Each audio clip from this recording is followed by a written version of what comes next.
పినపాక మండలం బయ్యారం క్రాస్ రోడ్లోని కాంగ్రెస్ పార్టీ కార్యాలయంలో మంగళవారం నిర్వహించిన ప్రెస్ మీట్లో మండల అధ్యక్షుడు పేరం వెంకటేశ్వర్లు మాట్లాడారు. మహిళను అడ్డుపెట్టుకుని రాజకీయం చేసే కుసంస్కారం కాంగ్రెస్కు లేదన్నారు. బెదిరింపులకు కాంగ్రెస్ కార్యకర్తలు భయపడరని, ఎవరు ఏమిటో ప్రజలే నిర్ణయిస్తారని తెలిపారు. తమ పార్టీ నాయకులు సంస్కారంతో వ్యవహరిస్తారని పేర్కొన్నారు. మనస్ఫూర్తిగా నమస్కారాలు తెలియజేస్తున్నాను. సర్పంచులు, ఉప సర్పంచులు, ముఖ్య కార్యకర్తలు అందరికి కూడా హృదయపూర్వక స్వాగతం. నిన్న మాజీ ఎమ్మెల్యే గారు ఒక బహిరంగ సభ పెట్టి కాంగ్రెస్ పార్టీ నాయకులు, కాంగ్రెస్ పార్టీ ఉద్దేశపూర్వకంగా ఒక మహిళని అడ్డం పార్టీకి ఒక మహిళని అడ్డం పెట్టుకొని మాట్లాడే సంస్కృతి కానీ అటువంటి అవసరం కానీ లేదు, భవిష్యత్తులో కూడా రాదు. ఇంకొక ముఖ్యమైన విషయం ఏంటంటే, ఆయన గారు మాట్లాడుతూ రాబోయే రోజుల్లో నేనేంటో చూపిస్తాను, ఆఫీసర్లు కానివ్వండి, నాయకులను కానీ కొంచెం బెదిరింపు ధోరణిలో మాట్లాడటం జరిగింది. సార్, అది బెదిరింపు రాజకీయం అనేది చేస్తే ప్రతిసారి బెదిరించిన వాళ్ళే గెలవాల్సిన పరిస్థితి వస్తూ ఉంటుంది. కానీ ప్రజాస్వామ్యంలో అలా జరగట్లేదు. ప్రజలు దేవుళ్ళు. ప్రజా నిర్ణయం అనేది చాలా ముఖ్యం. ప్రజా సమక్షంలో, ప్రజా కోర్టులో నిర్ణయం అని చెప్పి మీరు మంచి మాట చెప్పారు. ఆ నిర్ణయానికి కాంగ్రెస్ పార్టీ కట్టుబడి ఉంటుంది.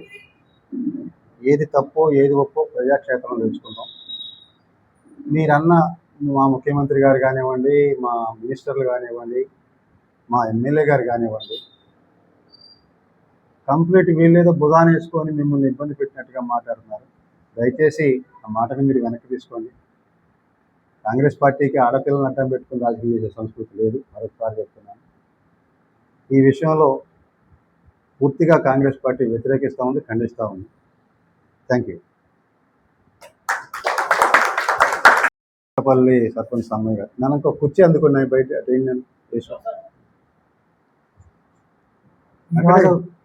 ఈరోజు ఈ పార్టీ ఆఫీసులో మరి కాంగ్రెస్ పార్టీ సర్పంచులు, ఉప సర్పంచులు, కాంగ్రెస్ పార్టీ కార్యకర్తలు ఈరోజు నిన్న జరిగిన మాజీ ఎమ్మెల్యే గారు నిన్న అనేక దుష్ప్రసల మాటలు మాట్లాడారు. దాన్ని ఖండించడానికి మేమందరం ఈరోజు సిద్ధంగా ఉన్నాం. అయితే ఓకే, మీరు వ్యక్తిగతమైన విషయాల జోలికి మేము రాలే. వ్యక్తిగతంగా అనేది ఒక మహిళ పట్ల, అది మీ పట్ల జరిగిన యాథార్థం, అది జరిగింది వాస్తవం. దాని బేసిక్ చేసుకొని మేము ఆ రోజు నెల ముందు, ఆ రోజు కూడా ఇదే పార్టీ ఆఫీసులో మీరు రాజకీయ నాయకులుగా ఉండి ప్రజలకు మంచి మెసేజ్ ఇచ్చే నాయకులుగా ఉండి మీరు తప్పుడు పనులు చేసుకుంటూ ఉంటున్నారు. కాబట్టి మీ పార్టీ పరంగా కానీ, మీకు అధినాయకులు కానీ మిమ్మల్ని సస్పెండ్ చేయాలనే ఉద్దేశంతో మాట్లాడినాం. అదే నెల రోజులు తర్వాత ఈరోజు నిన్న వచ్చి పబ్లిక్ వచ్చి బహిరంగంగా మీటింగ్ పెట్టి, ర్యాలీ పెట్టి, మరి నేను ఈరోజు నన్ను కాంగ్రెస్ పార్టీ నాయకులు, ప్రభుత్వం నన్ను ఇరకాటాల పెట్టి ఇబ్బంది పెట్టడానికి నన్ను వేధిస్తున్నారని మీరు చెప్పటం అది కరెక్ట్ కాదు. ఎందుకు అంటే, నెల రోజుల ముందు అదే అభియోగం జరిగినప్పుడు అదే రోజు పోలీస్ సరెండర్కు లేదా కోర్టుకో వెళ్ళి దాన్ని మీరు అఫిడవిట్ సమర్పించి, మరి నేను దోషిని, నాకు ఇలా తెలియదు, ఇట్లాంటి నాకు తెలియదని అని ఉంటే మీకు గౌరవం పెరిగేది. నెల రోజుల తర్వాత ప్రజలలోకి వచ్చి వచ్చిందే కాక అక్కడ జరిగిన సిచ్యువేషన్ ఉంది అని కూడా తెలిసి కూడా మీ అంత చూస్తాం, నాకు ఎవరెవరో మీ అంత చూస్తాం, నేను చెప్తా, అధికారుల సంగతి చెప్తా, కార్యకర్తల సంగతి చెప్తా, కాంగ్రెస్ పార్టీ నాయకుల సంగతి చెప్తా అంటే సంగతి చెప్తే ఇక్కడ ఊరుకోవడానికి ఎవరు సిద్ధంగా లేరు. మేము కూడా అట్లే ఉంటాం. కానీ మా సంస్కృతి, మా క్రమశిక్షణ గల పార్టీ మాకు అది నేర్పట్లే. అది ఇప్పటి వరకు మాకు అది నేర్పట్లే.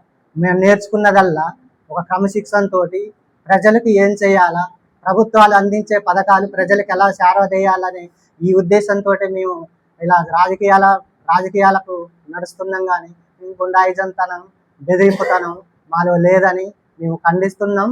అదే రోజు ముందుకు వచ్చి ప్రజలు ప్రెస్ మీటు లేదా సహకరిస్తే పోలీసులకు సహకరించి ఉంటుంటే గౌరవం పెరిగేది. ఈ రోజు వచ్చి బెదిరిస్తున్నాడు. బెదిరిస్తే భయపడేది ఎవరు? ఇక్కడ భయపడేది ఎవరు? మేమన్నా భయపడతామా? బెదిరిస్తే భయపడతామా? మేమేమన్నా అట్లా కనిపిస్తున్నామా? అందుకనే దీన్ని ఖండిస్తున్నాం, వెనక్కి తీసుకోవాలనుకుంటాం. కాంగ్రెస్ పార్టీ దీన్ని డిమాండ్ చేస్తుంది. ఈరోజు మన కాంగ్రెస్ పార్టీ ఆఫీస్లో మీటింగ్ పెట్టుకోవడం జరుగుతుంది. ఎందుకంటే నిన్న మాజీ ఎమ్మెల్యే రేఖాంతారావు గారు బహిరంగ సభలో మా పార్టీని ఒక లేడీని పట్టుకొని రాజకీయం చేస్తున్నారన్నట్టుగా మాట్లాడడం సబబు కాదు. ఎందుకంటే ఇప్పుడు ముఖ్యమంత్రి రేవంత్ రెడ్డి గారిని కానీ మంత్రులను కానీ పదదూషాలతో మాట్లాడడం మేము తీవ్రంగా ఖండిస్తున్నాము. అదేవిధంగా మహిళను పెట్టుకొని రాజకీయం చేస్తున్నారని అనడం కూడా కరెక్ట్ కాదు. ఒకవేళ చేయాల్సి వస్తే అదే రోజు రేవంత్ రెడ్డి గారు ఈయన హైదరాబాద్లో కేసు ఫైల్ అయినప్పుడే ఏదో చేయొచ్చు, కానీ అలాంటిది ఏమీ పట్టించుకోలేదు మా రేవంత్ రెడ్డి గారు.